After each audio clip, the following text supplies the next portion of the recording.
Бул Жалал Абад аэропорту 1972 жылдан бери ички каттамдарды гана аткарып келет. Оңдоо иштери жүргөнү менен инфратүзүмү өсүп жаткан агымга туура келбейт. Азыркы учурда күндөн күнгө Жалал Абад элинин саны көбөйүүдө. Ошо бизде мурда жумасына 3 жолу каттам аткарылса, азыр уже күнүнө 4 каттам аткарылууда. Бул деген Жалал Абад элинин саны өсүүдө десек болот. Ошондуктан бизге бул эл аралык аэропорттун зарылчылыгы өтө муктаж болчук. Кудай буйруса, мына жаңа эл аралык аэропортунун курулушу башталды.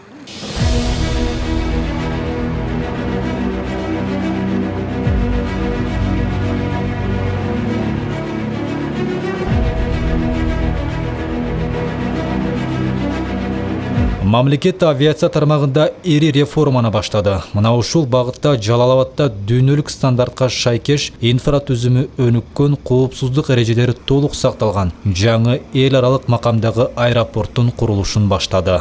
Жаңы курулуп аткан Жалал Абад эл аралык аэропортунун аэродромунда турабыз. Мына ушул жер 3800 метрлик учуп конуу тилкеси болмокчу.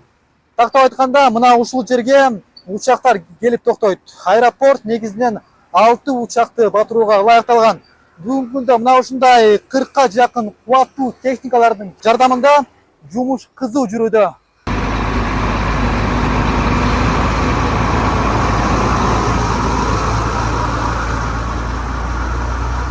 Котловандын грунту канча кубтан чыгып атат, ошону санап чыгып, плюс канча рейс күнүнө машиналар аткарып атканын санап чыгып атабыз. Мындан мурун Каракол аэропорту курулган, былтыр билесиңер, былтыр ачылып эксплуатация берилген.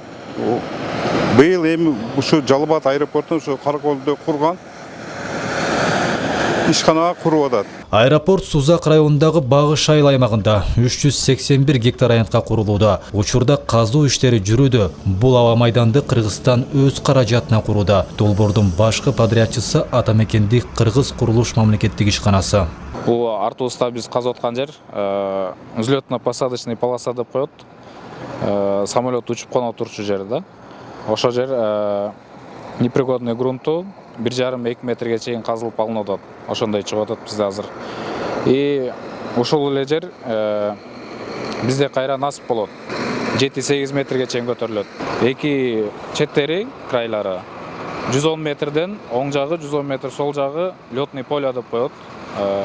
Ошо лётный полены дагы растительный слоюн алып чыгабыз ал жерден. Растительный слойду казып алып, андан кийин кайра эле ошол взлетно-посадочный полосанын уровенде ошону кайра насып кылып көтөрүп чыгабыз. Аэропорт саатына 350 жүргүнчүнү өткөрүү мүмкүнчүлүгүнө ээ болот. Аэродромдун инфраструктурасы эл аралык стандарттарга төп келип жасалат. Жаңы аба майдан 4Е категориясына кирет. Boeing 737, Airbus A320 жана A321 сыяктуу чоң учактарды кабыл алат.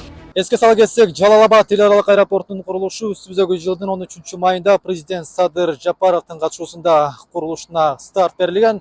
Бүгүнкү күндө өзүңүздөр байкагандай аэропорттун курулушу өз мөөнөтүндө кетүүдө.